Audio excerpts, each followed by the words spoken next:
həmd sənə məxsusdur ilahi. Məyər sənə qarşı xətalarına görə cəhənnəm odunda həbs olan, günahlarına görə oranın əzabını daddığı, cinayətlərinə görə onun təbəqələri arasında məhbus olduğu halda, müsəlman bir bəndənin səsini eşidib ona biganə qalmağın mümkündürmü? Halbuki o sənin rəhmətinə ümid bəsləyənlər tək nalə edir. Tövhid əhlinin dili ilə səni səsləyir və rübubiyyətinə sığınaraq sənə üz tutur.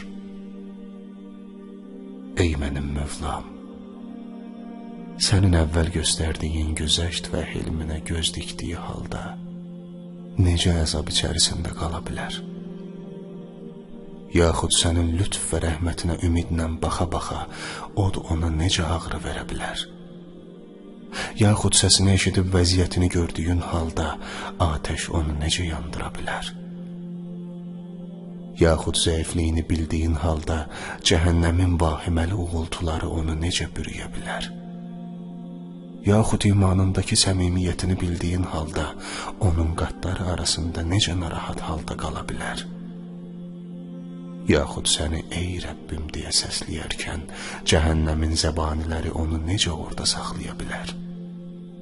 Yaxud oddan azad olmaqda sənin lütfüne ümid bəslədiyi halda onu necə orada qoya bilərsən? Əsla. Sənin barəndə gümanımız belə deyil.